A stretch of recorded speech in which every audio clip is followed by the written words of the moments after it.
Greetings.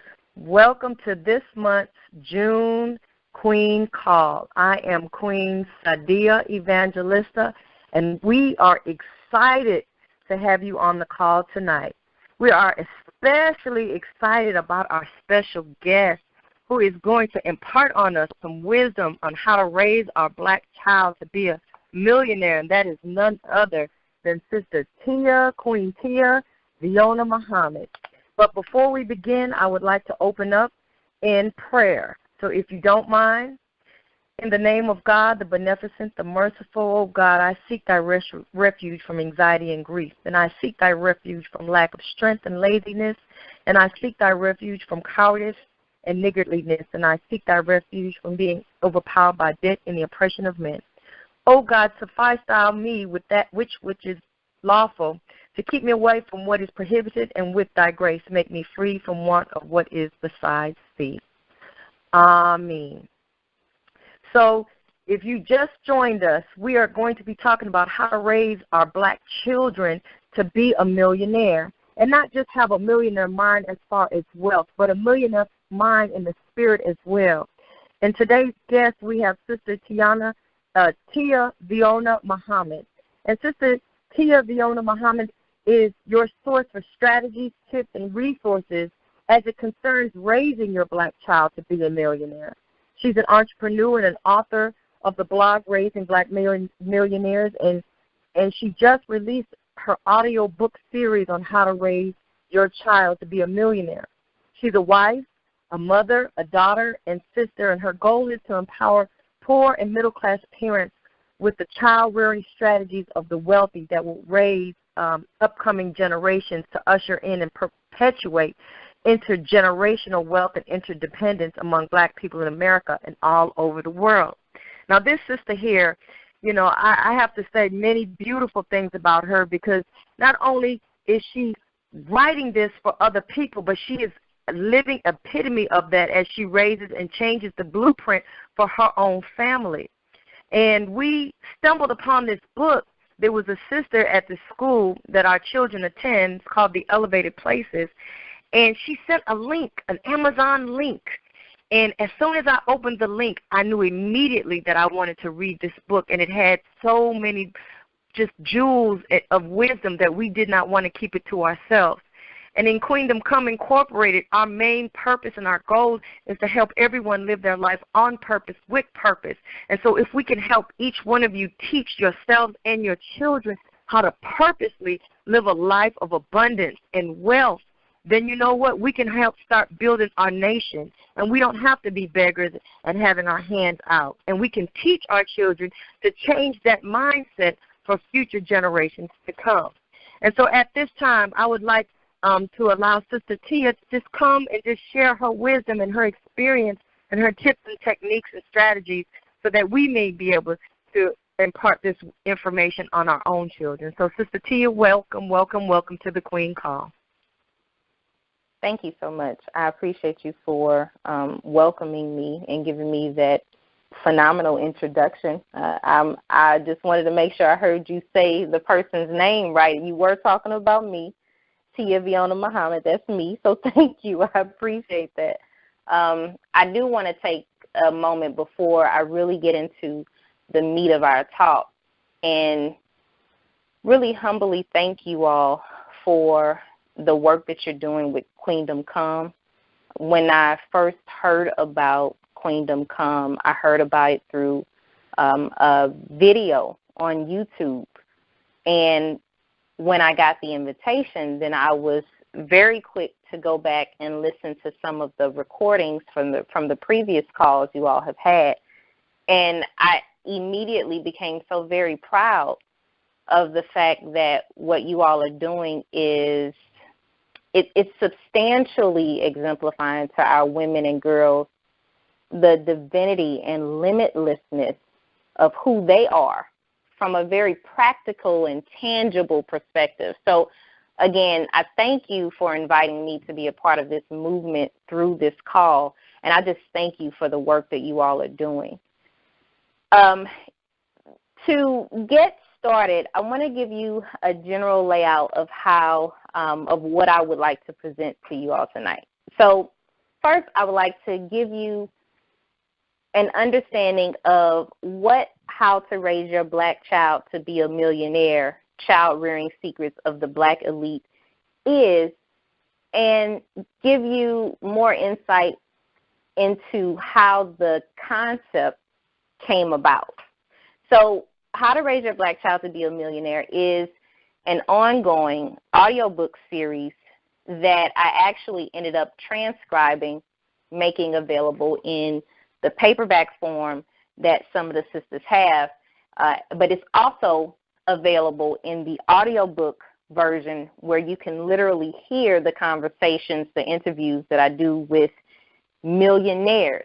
Now, the way the idea came about is because last year I went to the Power Networking Conference, which is a business networking conference that's put on by Dr. George C. Fraser and FraserNet, his company. Many of you, if you've heard of Dr. Fraser, he is the author of Click and Success Runs in Our Race. These are books that really should be in our library. So if you haven't heard of the books, please, by all means, look those books up and check them out, read them, and encourage your children to do the same. But nonetheless, he puts on this networking conference, and the objective of the conference is to really help Black people to develop businesses and to be able to create a network that pushes nepotism for Black people. Many of us are used to being on the outskirts of the effects of nepotism for other people, where they're able to get into the good old boy network and really kind of have within their disposal the different resources that a lot of us Black people just don't have, that results in job opportunities, educational opportunities, just various resources. And so his thing is to increase intergenerational wealth and interdependence among Black people specifically, well, because he's Black and that's what we need, right? And so one of the ways he does that is through this conference, where at this conference he gives every registrant the opportunity to bring with them free of charge a child or young adult between the ages of 17 and 24. I believe it's 24. And so that's huge, because what happens is that means that these young people who are just starting out on their adult lives are having direct access to multi-millionaires, billionaires even, who have resources that they can literally just reach out, get their business cards, exchange information, develop a relationship, whereas many of us in attendance at the conference as adults were just learning about the conference, or even just getting these experiences to add these valuable people into our personal networks. And so what happened was, for me, was my second day attending this conference, I woke up with this question on my mind of, wow, I wonder what my life would have been like at this particular point in my life if I had had access to this network of people when I was 17 years old. You know, how might that have shaped my entrepreneurial efforts? How might my whole experience have been different? And then I looked around the conference, and it's the most phenomenal thing, because you look to your left, you're looking at a millionaire, and then you look to your right, you're looking at a millionaire. Then you turn around, and oh, there's a billionaire, one of whom was in the book, by the way. And it's the most overwhelming, humbling experience that you could ever have, because all of these people were so humbly willing to share whatever bit of wisdom and resources they had with all of the participants at the conference. So fast forward, I had this idea or this question on my mind, and it just so happened that my business coach was there in attendance with his father. His father was there helping him man his booth that he has annually at the conference. And so my thinking was, I wonder what these people who have all of these millions of dollars, black folks, I wonder what they are teaching their children that maybe I'm not teaching mine or haven't been teaching mine to this point. And so I said to myself, well, I'll just ask Mr. Patterson. That's his name, Bill Patterson. And so sure enough, when I got to the conference that morning, I went straight to Mr. Patterson, and it just so happened that there was no one there in front of the booth talking to him. And I asked him, I said, Mr. Patterson, I'm wondering if maybe you would allow me to interview you and ask you some questions about, how you and your wife raised William and his sister to be as economically astute as they are. Like, what did you do? What kind of guidance did you give them? Did you encourage them towards entrepreneurship? Did you put them in certain types of programs? Like, what did you do? And he said to me, sure, I'll be glad to. He said, as a matter of fact, as he was writing his number down for me, by the way, he said, as a matter of fact, I'll give you a little bit now. What he gave me, I was thinking, first of all, I just wasn't expecting him to take that time with me. But he did, and he ended up talking to me for about 20, 30 minutes. And what he gave me in that 30-minute conversation was so illuminating that I turned from him. I turned away from him after we were finished. I walked 5 paces away from him, and then I said, all black parents need this information. And sure enough, by the time I got to my seat, I had determined in my mind that I was going to do a series of interviews of black millionaire entrepreneurs who had been raised to be that, and also who had other children they'd raised themselves to carry on their legacies, because I wanted to know what was the secret sauce, and I know that none of us parent the same. Many of us have similarities, but we have different styles. So the objective was to interview many different people, and because we have so many wealthy black people, even though black people in general are poor, we actually have a substantial number of wealthy black people just here in the United States. And so I knew that as many of the black elite there has to be several who have different parenting styles, but there has to also be many who have similar strategies that they're employing with their children. And I wanted to make sure we were able to get information from those parents, from those millionaires, that every parent could relate to and find some type of commonality with and be able to just simply apply. And so that's what we did. The other thing that I really want to move right into is a few of the things that Mr. Patterson told me, because I'm thinking that these things are very practical, and I'm thinking that you would like to use them or know exactly what they are. Now, I'm going to give you a heads up for those of you who are listening. If you haven't gotten the book yet, at the end of the call, I'm going to have a special offer for you, so stay tuned. But the information that I'm going to give you about what Mr. Patterson told me did not make the book. It's not in there. There were other things that the other 6 interviewees gave that just kind of blew my mind. Just they blew my mind, and I'm still employing all of the things that they gave me now. So I wanted to let you know that right now on this Queendom Come Call, you're getting the inside track right now because this stuff was not in the book.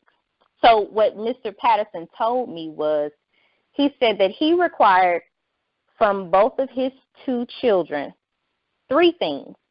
The first thing was to learn a musical instrument. The second thing was to learn a foreign language.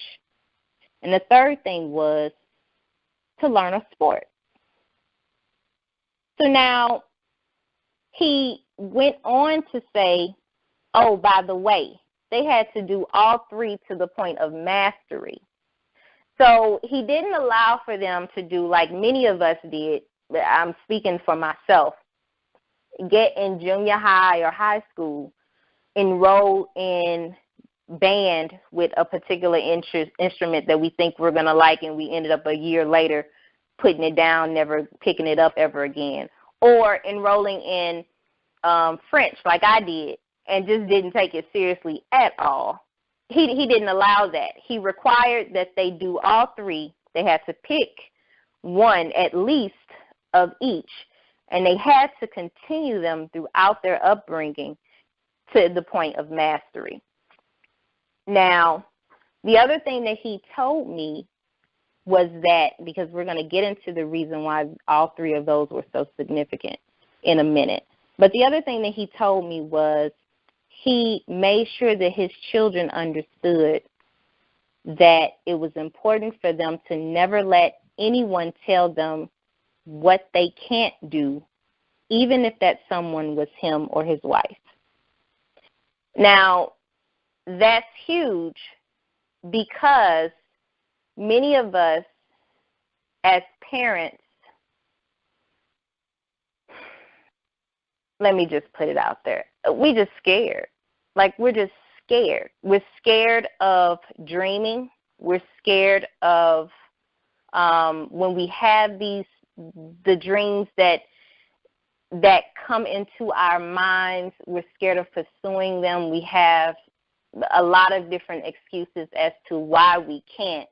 And I'm just going to tell you point blank, wealthy people are wealthy because they think differently than poor and middle class people. They simply do. Poor people think, well, I can't do this because of this, and this. And, oh, by the way, don't forget that. There's no way I can get around that. Well, wealthy people think totally differently. Wealthy people will encounter a problem, stand back, observe the problem, and then try to figure out what the solution is to the problem, make a general assessment of how many other people have that problem, and then they figure out a way to mass produce the solution to that problem. And then from there, they monetize that solution. That's the difference. That's the fundamental difference between wealthy people and poor people. And so what I learned from a lot of these millionaires, and the reason why those nuggets that Mr. Patterson gave were so important, was because he wanted his children to understand how to approach something of difficulty and stick with it until you could figure out the secret to the mastery, and then reap the benefit of sticking with it. And so from there, he also, and many of the other millionaires, what they did was they introduced entrepreneurship to their children way early. Way early. I'm talking, if we can just stick with Mr. Patterson as an example, his child, William, my coach, my business coach, he was in the 5th grade, I believe is what he told me, and William was at school selling candy bars. And William was making a nice penny selling candy bars to his fellow students, until one day one of his fellow students he noticed was taking his business. He decided to open up shop in the school too. And so when he realized the guy was taking his customers and charging them less than what he was charging, William assessed it and was like, there's no way I can go down further in my prices, because if I do, then I'm not going to make any profit. So William's all hot and bothered, and he comes to his father and he says, Dad, this dude, he's messing up my money. He came in, he got all my customers, and he's charging them buku less than what I'm charging them, and there's no way I can have any real profit margins if this dude is selling this to these people so cheaply. And so what William's dad, Mr. Patterson, told him was, well, son, why don't you talk to him and see about y'all coming together, pooling your money together, and buying the candy in bulk, and then just splitting, you take a certain section of the school and he takes a certain section of the school. That way you're both spending less to get your inventory, and you're both making good money. Nobody's losing. Well, for anybody who knows anything at all about business, and if you don't, then take note. What his dad taught his 10-year-old son at that moment was something called strategic alliance. He taught his son how to develop a strategic alliance at the age of 10.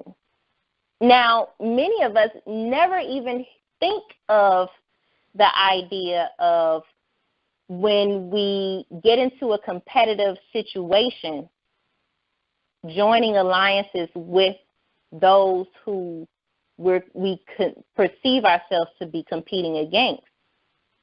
So that's something that I don't know about any of you all who are entrepreneurial on this call, but that's something that I wasn't hip to until just a few years back. But he taught his son this at the age of 10. So that was just a general idea of the difference between the things that these people being the millionaires are teaching their children versus what the poor and the so-called middle class teach their children. One of the other things that Dr. Frazier, who opens up the book, really stresses right off the bat is he does definitely talk about the significance and the essentials of going over the family's finances with the children. But before he even gets into that, he really drives home the concept of failing fast. And again, like we said before, that failing fast concept is really an attempt to re-engineer our thought process about failure. One of my good friends, my husband and my good friends, who is a multimillionaire, he said that he taught his children early that failure is a natural partner to success. You can't approach any endeavor without expecting opposition. So what he taught his children was that any endeavor they ever have, and he would have them on some serious business endeavors early. He said, any endeavor you ever have, go into it with the mindset of attacking it to the point of mastery, expecting opposition. Because if you go into it expecting it, then you understand that whenever it comes, because it's a yin and yang type situation, you're going to have the good with the bad. And so when you encounter the bad, then your mindset is different. You just simply make an assessment. Oh, this is where I went wrong. This is what I need to do to adjust to make it better. And then you move on to the next step to improve the process. So the eventual result is nothing but mastery. You have no possibility other than ultimate success. And so that was one of the biggest things that my friend Andre and Dr. Frazier really drove home, was that concept of understanding that failing fast is really the goal. One of the ways Dr. Frazier said that he taught his children to do that was anytime they had any idea to do anything, no matter whether it was something that he agreed with or not, or no matter whether he thought it just didn't make any sense or it was, beneath their time. If they came home and said, I'm thinking about working at the tomato restaurant, he would tell them, oh, that sounds interesting. That's great. You should try it. And that's how he encouraged them to not be afraid to pursue whatever interests them. And if they had negative encounters with it, then they would always come to him and they would have a good conversation about it and make a general assessment of it, and then they would move on from there. So I wanted to just kind of hit on some of those key points, because if we don't understand anything else about the difference between what the wealthy people are teaching their children and what the poor and middle class are teaching their children, is, yes, they are definitely teaching them budgeting tips, and we can, if you have questions about those, we can definitely go into those. But more than that, they're teaching them a mindset, a whole different mentality in the way they approach life. It's not just about the finances. The finances are a huge piece. They're teaching them to be financial stewards that are responsible with what they have.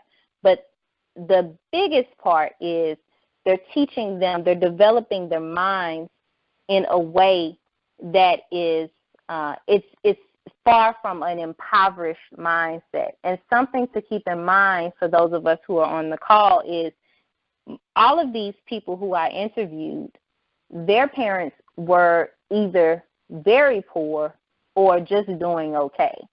So they didn't come from these affluent families.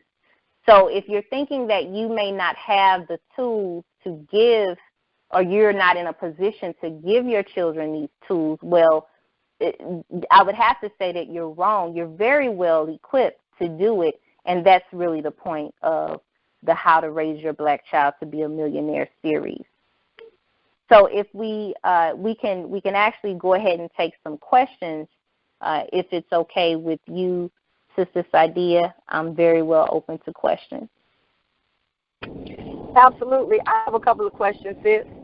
Now, Sure. we're talking about the child's mindset, but how much of the child's mindset is affected by the parents? Because a lot of times, it's a struggle for us to try to get rid of the mindset or be in the valence of our parents who would say, money don't grow on trees, or I don't have it, or, what do you think I am? Daddy Warbucks, So how much of the parents' mindset do we have to work on before we can even talk about our children? Yeah, that's a great question, because Wendy Muhammad in the book, she is, I believe, chapter 3. She covers the emotional intelligence piece of finances, because what you're really alluding to, Sister Thia, is the fact that we really, as it relates to money, we're very emotional. We don't generally take a strategic approach to money because, a lot of times we're just not used to having it.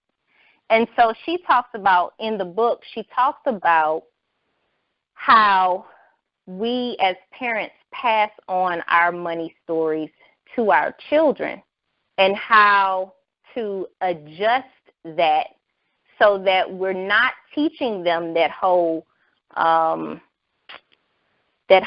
lack, or passing on to them that whole lack mentality by giving them these mantras that money grows on trees, or money doesn't grow on trees, or you think I'm made of a bank? I'm not made of a bank. I don't know if y'all ever heard that, but I heard a lot of that coming up. And so she talks about in the book how she had to unlearn a lot of the different things that her parents imparted on her. She said that her dad used to say, no, her grandmother used to say, don't beg, that'll make people hate you. And so how that translated for her was whenever she had a situation, whether it was money related or otherwise, she didn't reach out and get the help that she needed because she didn't want people to hate her because she was asking for help. And so and just think of how many of us live lives that way, where we don't ask for any help. We could be in a dire situation, and it doesn't have to be money related. But I'm going to tell you this though, one of the hugest difference I discovered among these millionaires is they believe in the power of coaching. Like, they live by that. And they get their children accustomed to getting coaching early. And when I say coaching, I mean, many of us hear about the concept of mentorship. And mentorship is great. The Boys and Girls Club type situation, or, Lil Bookie, who is the neighborhood entrepreneur. That's great to have mentorship, but coaching implies that you're going to invest a little money to get the resources that you want. And so what these people do is they set up environments or put their children in environments where they know that they're going to learn from being in those environments. Many of us listen to Steve Harvey, and many of us may have heard him say before how he heard others say that, if you are in a group of 8 people and you're the ninth person in the group, if you everybody in that group is broke, then you're going to be the ninth broke person, or some kind of way he puts it like that. And how he talked about recently, I heard him talk about how T.D. Jakes told him once in a board meeting he had that he told his board, the second I know as much as you know, you're fired. Why is that? Because he wants to surround himself by people who know more than him so that he can grow to the next level. And so Veronica Conway, she's somebody I met at the conference, by the way. She said, we as Black people are just afraid to look stupid. We don't want anybody to find us out that we don't know. So we rather put on these airs that, we know what we really don't know. And she said, you have to be wise enough to be willing to be the dumbest person in the room. And I'm telling you that to let you know that these millionaires, they set their children up already accustomed to that concept of seeking guidance when they need it. Does that make sense, Sister Thia? Absolutely, sis.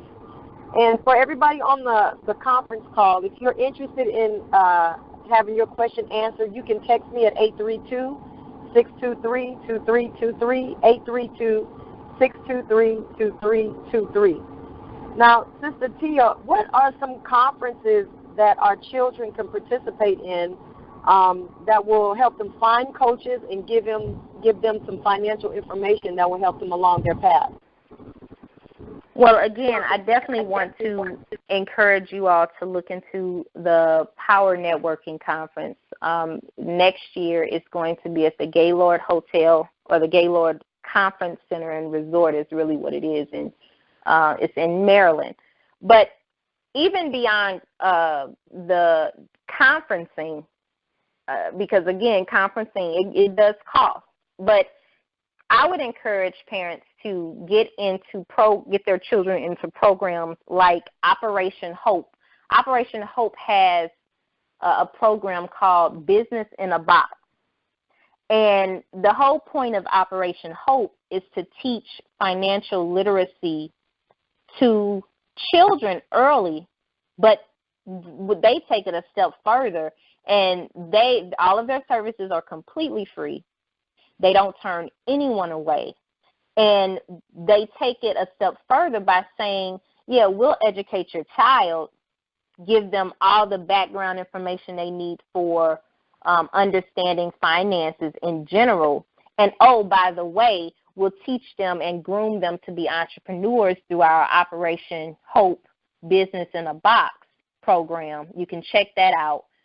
Basically, in a nutshell, that's a program where they will fund children to start a business for $500 or less. So they'll have, after they take them through their financial literacy courses, they will give them a list of ideas and different things and help them to come up with things that really interest them.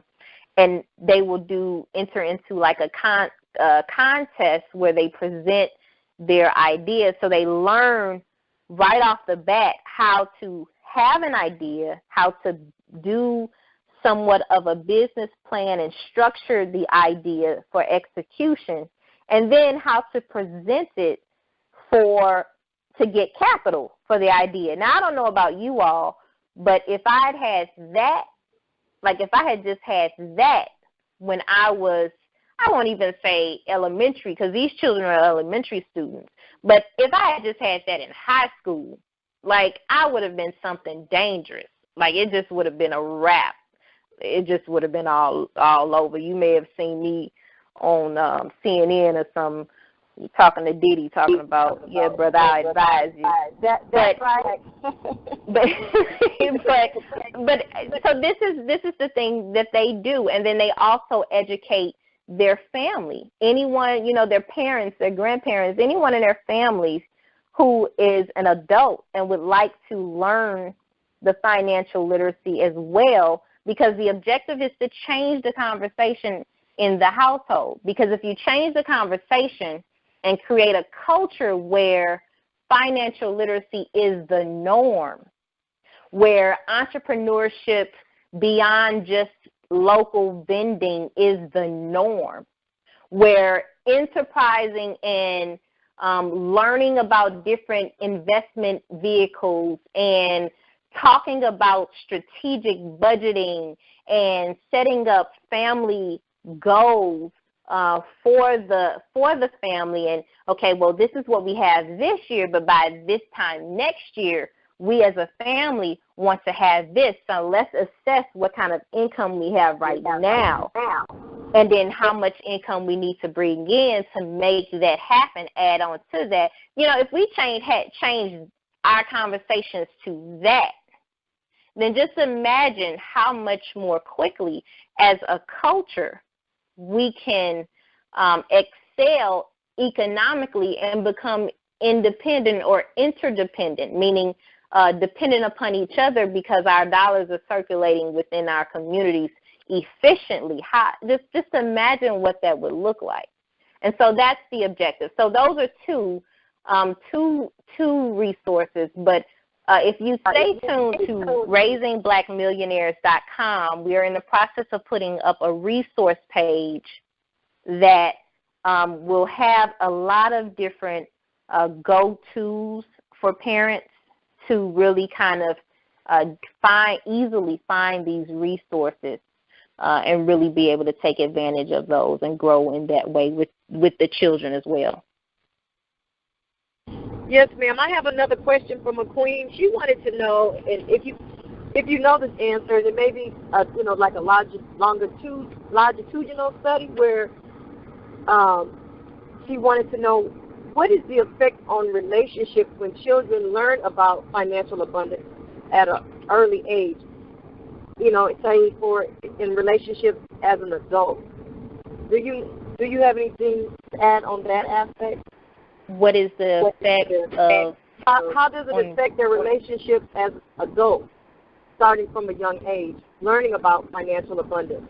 Oh, well, I mean, if I understand the question correctly, I'll say it like this. Because many of us never even learn about how to be stewards of our money, and many of us never even, outside of applying for a job, learn how to make money, period, right, until we get out on our own some kind of way. But many of us don't even learn how to manage the funds that we have until, we are out on our own and we get something cut off. Like maybe those lights we come home and them lights are cut off or something like that. And so just consider the fact that we're going into adulthood without this, what it really should be a prerequisite knowledge, right? And then based upon that, we're entering into these relationships, romantic or otherwise, without even considering the whole financial piece. So when I'm assessing a mate, I'm not even factoring in on a mature level his ability to manage finances, because that's not something that I know anything about. And so when we come together and there's a shortage of funds, and neither of us really know how to deal with that shortage of funds or how to come back from it, and oh, by the way, we don't have the emotional intelligence to really kind of put everything in its proper perspective, then what do we expect to get except for chaos? So I think that if we just kind of take a realistic, kind of practical consideration, I mean, just point blank consideration of that as a very serious piece, then we'll be able to really kind of look at that and simply make better decisions based upon that. And the great thing about it is, no matter where we are in our financial education or just our wealth mindset development, we still have time to correct it. Like, that's the beauty of it all. And that's something that I really want parents to get from this series. Many of us shun or shy away from dealing with finances because, it just doesn't come so easily. The way that it's presented in school and on CNN Money, and it's real complicated. It seems really complicated. And so we don't even want to deal with it. We just shy away from it. But the reality is, if we start with some basic stuff, just real basic, then, and we change our thinking about it and just decide today that we're just simply going to do better with it, then we'll be surprised as to how much more easily it comes to us. But one of the things that I really wanted to hit on with the focus of the book is that as moms, I'm speaking from the perspective of a mom. I can't speak for the father. But as moms, a lot of times we'll do for our children what we won't do for ourselves. And so many of us live by that mantra of giving our children better than what we had. And if we just consider that there are tools out here to make our children better stewards of their money so that their money will actually go further. And, by the way, that they can make far more money than we did at their ages, then a lot of times we'll be more prone to give them that, and then if we just stay tuned, it'll rub off on us too. And so that's the purpose of the book. The information that these people gave is so practical. It's so mind-boggling practical that it's easy to implement, and with the children that it inspires the parent to make personal changes as well. Excellent. Have another question from Sure. 916. Queen says, Assalamu alaikum. How do parents make their children learn an instrument, foreign language, or sport, especially if we have no money for lessons? Oh, sis, that's an easy one, because I'm just going to say, not too long ago, I was in that category of not being able to afford not now one of those three. And, you know, one of the things that Keith Weiss, the second interviewee in the book, he really drilled home the beauty of YouTube. Now, I don't know about y'all, but I went to YouTube to help me with publishing the book. Wow. I ain't never in my life, Lord, ever planned on publishing a book until this idea came to me. And so I went to YouTube and found out exactly how to self-publish my book. So with YouTube University and Google, everything is accessible. I was looking at, and I barely ever get to look at TV, like barely ever, right? I just kind of just removed it from my life, right? And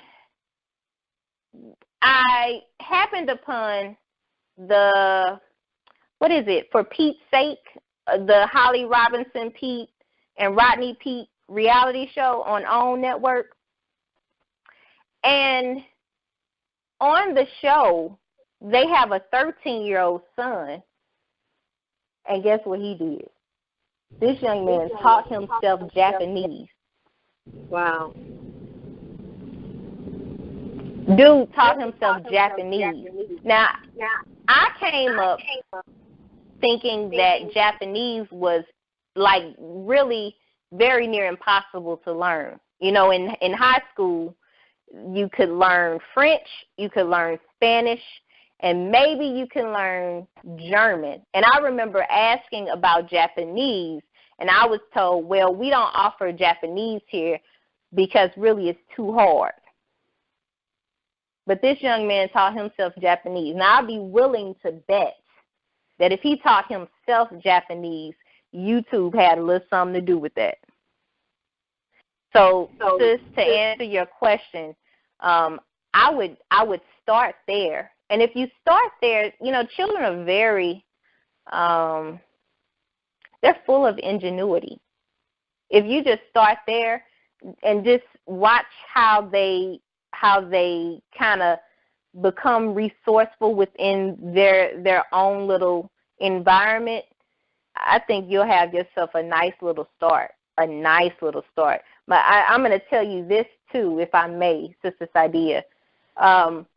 We've been blessed, a sister and a brother blessed us to be able to host their son who's here for an internship. So he's staying in our home, and this young man, he blows my mind. Like, he just completely blows me away because he went to elevated places, right? And he graduated at, a little shameless plug.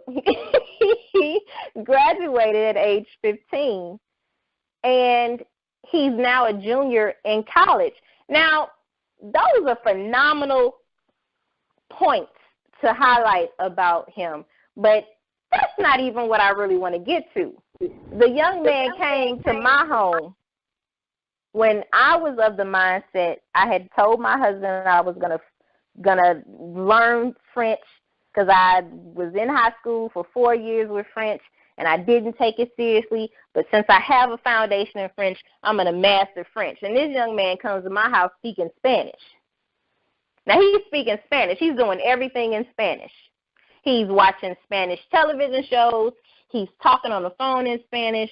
I'm trying to figure out, do you just think in Spanish while the rest of us black folks at this house just speak in English? Like, what's going on with you? And he says that he doesn't know it. He still has a lot to learn, but it sounds pretty fluent to me, right? And so he's been teaching us Spanish.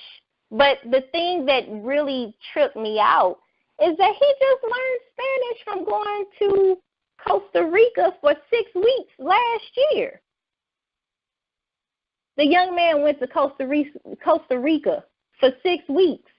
Now, that messed me up because when you sit down and you talk to him, his global perspective is so far outside of the little town of Atlanta. You know, he's already decided what country he's going to live in. He's already decided what different opportunities that he's creating for himself that far exceed any boundaries that are domestic.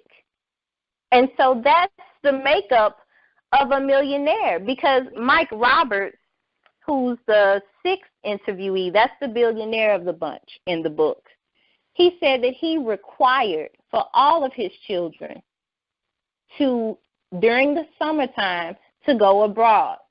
That was a requirement he and his wife had. He said that was important because they needed to really understand their sense of global placement and understand that really the world is their playground. So as a result, all 4 of his children work in his family enterprise. All 4 of them. I told you that he's a billionaire, right? Yes, ma'am. I'm paying attention. You know, like that makes sense to me.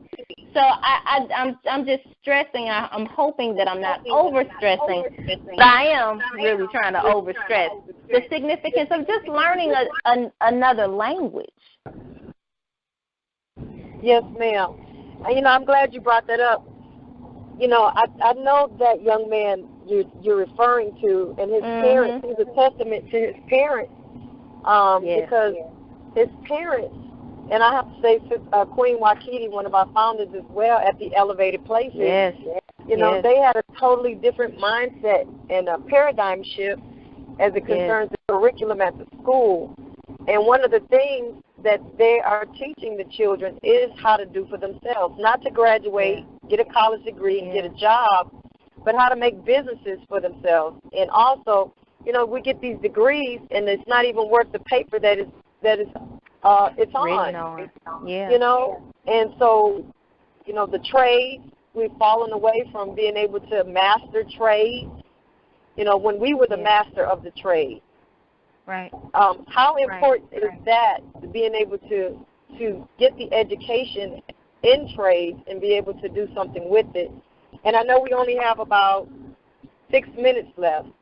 So if you can talk about, you know, teaching our children to go in the direction of trades as opposed to just getting a college degree.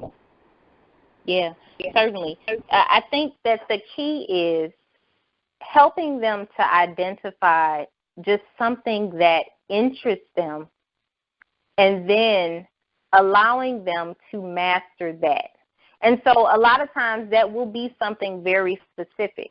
One of my oldest son right now is really into videography, but really more so video editing. And so what we've been doing is looking for programs that are focused in that. Something that I really want to touch on, kind of along that same line, Sister Thia, is that, you know, we are far beyond that era where getting a degree makes any real sense to be the way that we push our children to go. I'm not saying that we shouldn't encourage them to do it, I'm just saying that we shouldn't be acting like that's the end-all, be-all. Because like you said, they get the degrees and then what? But one thing that I've learned from a couple of my millionaire friends, and really they've become mentors for me, is that we criticize our children for taking up some of these interests that we really don't understand or can't relate to. And then we further criticize them for wanting to make a lot of money in a short period of time. When the truth is, all of the big boys on Wall Street, all of the investors who make the obscene money, all of them figure out a particular skill, a particular niche. They master that particular niche, no matter what it is. Some of it is just straight the ability to jive people. But they figure it out. And then they learn how to galvanize that skill in a way that gets them a return on their time and their money quickly. So no matter what their ideas or their skills are, they learn how to make those give them a return on their investment of time or money quickly. So our children don't have it wrong when maybe they hustle. Maybe they are drug dealers and they want the quick dollar. Well, there's nothing wrong with the quick dollar. Money, I heard somebody, a thought leader not too long ago say that money loves speed. It does. Every investor that I know, they're always talking about having a quick return on their money. So there's nothing wrong with expecting and wanting a quick return on whatever your skill is and whatever your investment is. That's the way it was intended. But the key is just helping them to connect with the morality of it, and then also connecting with something that is essentially a need for somebody, some group of people, no matter how select or exclusive that group is, because it can be a small group, but it can show great return when you provide a product or service for them. I hope that answers the question. Oh, absolutely. Yes, ma'am. So I want you to tell us about your book, how we can get it, what's the website that we can find you, a contact number. I'm quite sure there's many people out there who want to continue the conversation. Sure. So you can go to RaisingBlackMillionaires.com if you want to order the audio book. You can also get the paperback through RaisingBlackMillionaires.com. But I have a special incentive for the listeners tonight, and this incentive will go on for the next 24 hours. So it's 9:30 now, or 8:30 you all's time now. By this time tomorrow, it will be down. But if you go to Amazon.com and you download the book, I've reduced the price, the ebook. I've reduced it to $2.99. It's normally $9.99. I've reduced it because I want you to get it. Like, I want us to get the information. So the book is reduced to $2.99. You can download it between now and the next 24 hours tomorrow. And then if you send me an email, if you get it yourself and you encourage one friend to get it also, and send me an email showing me the screen, the print screen of your purchase, you can send that email to Thia, THIAH, at RaisingBlackMillionaires.com. That's Thia at RaisingBlackMillionaires.com. I will forward you myself the audio book for free. So, wow. Again, You can get the ebook for $2.99. The normal price is $9.99. You can just go to Amazon and download it. And if you get a friend to get it also, just one friend, then and send me a print screen of that to Thia at RaisingBlackMillionaires.com, I'll personally email you the audiobook for free. That means you'll actually be able to hear the interviews, hear all the kind of comical moments that we had in the interviews, and really get a whole different, receive the information and really get it in a whole different way than you will when you read it. Yes, ma'am. Thank you so much, Sister Queen Thia, for sharing your wisdom and your knowledge and you know, staying connected with us, because, you know, that's what we're trying to do. We're trying to raise God. We're trying to raise queens and kings, but we want to raise them with abundant mindsets. Yeah. So our next Queen Call will be the last Thursday of next month, July 28th at 7:30 Central.